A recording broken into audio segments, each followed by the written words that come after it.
नमस्कार, जय सिया राम। अनुरागी जीवन के इस नए अध्याय में हम आपका पुनः स्वागत करते हैं। आज हम एक जगह गए हुए थे पूजा कराने के लिए। जब हम पूजा करा रहे थे तो हमारी दृष्टि जो है यजमान के ग्रंथालय में पड़ी।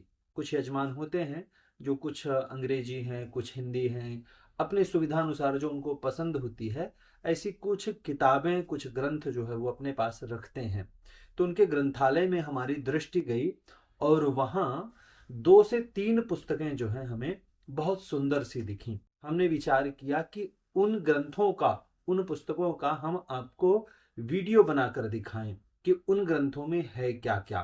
तो आइए हम उन ग्रंथों को देखते हैं और जानते हैं उन ग्रंथों के विषय में। हमारे यजमान के यहाँ नित्यानंद मिश्र जी की यह व्यास कथा नामक पुस्तक है।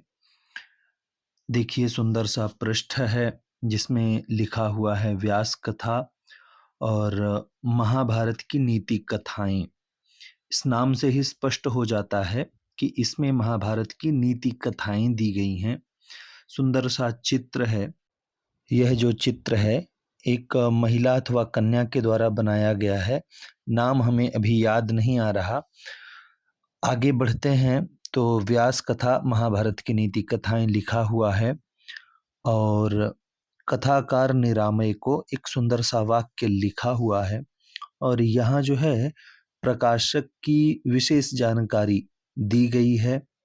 अब हम आगे बढ़ते हैं तो यहाँ हमें प्राप्त होती है विषयानुक्रमणिका, जिसमें हर एक विषय को बताया गया है कि इसमें क्या-क्या लिखा गया है और साथ में पृष्ठ संख्या भी दी गई है। पहली कहानी है राजा और कुत्ते की, आगे ऋषि और नागकन्या की, सांप और घोड़ा की, कछुआ और हाथी की। इस तरह से सभी कहानियों का विषयानुक्रमणिका में क्रम बाई क्रम से दिया गया है और इसमें जो है कुल 51 कहानियाँ दी गई हैं और 401 पृष्ठ जो हैं इसमें बताए गए हैं कि 401 पृष्ठ जो हैं इस ग्रंथ में दिए गए हैं। अंतिम में लेखक का परिचय भी दिया गया है नित्यानंद मिश्र जी का। सर्वप्रथम यहाँ पुरोवाक दिया गया है जिसे हम प्राक कथन के नाम से भी जानते हैं। तो पुरोवाक में बताया गया है कि महाभारत के विषय में कहा गया है, धर्म अर्थ काम और मोक्ष के विषय में जो महाभारत में है वह हर जगह है और जो महाभारत में नहीं है वह कहीं नहीं है। सच में महाभारत मनुष्यों के 4 पुरुषार्थ धर्म अर्थ काम और मोक्ष के विषय में सब कुछ है जो एक ग्रंथ में होना चाहिए। इसमें अनेक नीति कथाएं भी सम्मिलित हैं।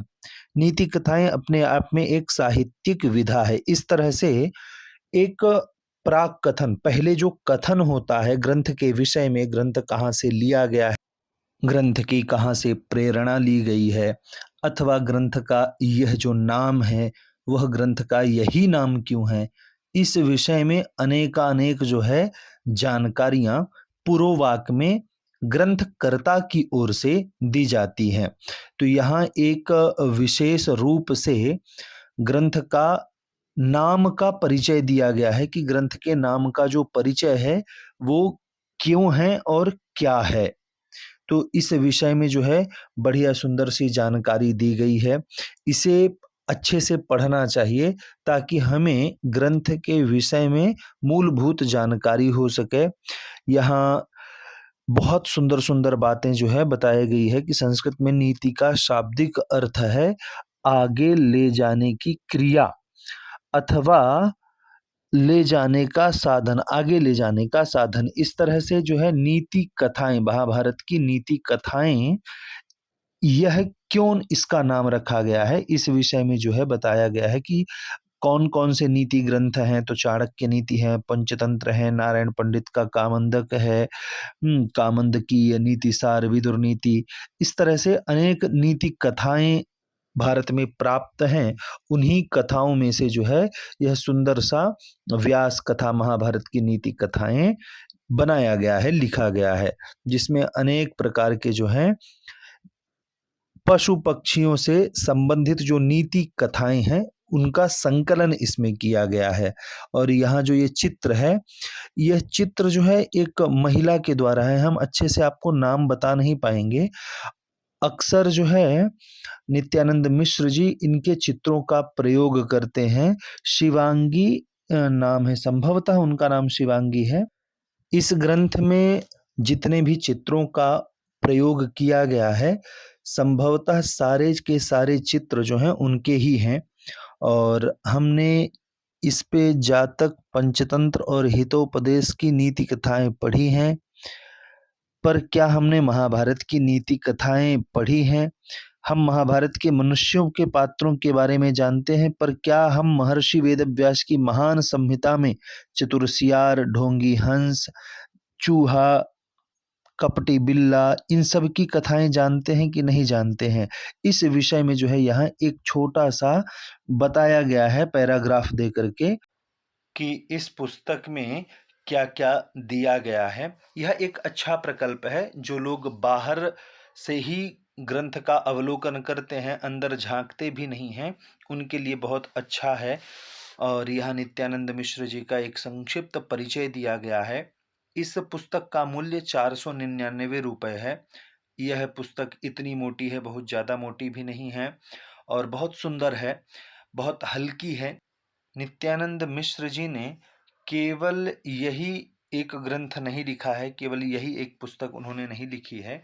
इसके अलावा भी उन्होंने कई सारी पुस्तकें लिखी हैं, जैसे कि सुनाम हो गया, सुनाम सरित हो गया, जो नामकरण के लिए बहुत अच्छा एक प्रकल्प है उनकी तरफ से। बहुत सुंदर ग्रंथ है। शास्त्रों से वो जो है नाम निकालते हैं और पुस्तक के रूप में उन्होंने दिया है। एक ये है ओम माला, ओंकार के अर्थ जो हैं, ये बहुत अच्छी पुस्तक है। हमने इसका थोड़ा सा स्वाध्याय किया है, बहुत ज़्यादा नहीं। और आप इनके अन्य ग्रंथ देख सकते हैं। सुनाम है, सुनाम सरित है, महावीरी है, ओंकार माला के अर्थ है, और कुंभ है, और एक कथा कुसुम सौरभ करके है। हमें उसका नाम तो अभी पूरा संभवतः यही नाम है, कथा कुसुम सौरभ। दूसरा है श्री राम रक्षा स्तोत्र पर इन्होंने बहुत सुंदर एक लिखा हुआ है। हम इनको जो है थोड़ा सा पढ़ते हैं, अब ज़्यादा तो नहीं कहेंगे, पर हम यह अवश्य कहेंगे कि आप इनके कुछ ग्रंथ अवश्य मंगाइए।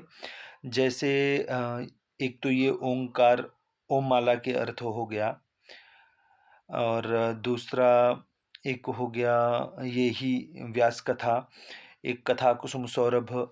अगर आप नामकरण करने के लिए जो है कोई अच्छा सा बुक चाहते हैं, पुस्तक चाहते हैं, कोई अच्छी सी पुस्तक चाहते हैं, तो सुनाम सरित और सुनाम, इनकी 2 पुस्तकें हैं। आप उसका अवलोकन कीजिए, उसे मंगाइए। आप वह पुस्तक जो है किसी गर्भवती महिला अथवा उनके परिवार को उपहार के स्वरूप में भी दे सकते हैं। अभी यहाँ यजमान के पास ये ओम माला और इसके अलावा एक महावीरी नाम से जो है ये अंग्रेजी भाष्य है, इसकी अंग्रेजी टीका है। हमने यह नहीं पढ़ी है, परंतु उनकी ही पुस्तक है नित्यानंद मिश्र जी की। नित्यानंद मिश्र जी के ग्रंथ जो हैं बहुत ही अद्भुत हैं। इन ग्रंथों को अगर आप लेना चाहते हैं तो नीचे डिस्क्रिप्शन बॉक्स में हम लिंक दे रहे हैं, वहां से जाकर के आप ले सकते हैं। नित्यानंद मिश्र जी के कुछ अन्य महत्वपूर्ण ग्रंथ भी हैं, आप उन्हें भी नीचे दिए गए लिंक से जाकर के ले सकते हैं। यह वीडियो पसंद आया है तो वीडियो को लाइक अवश्य करें।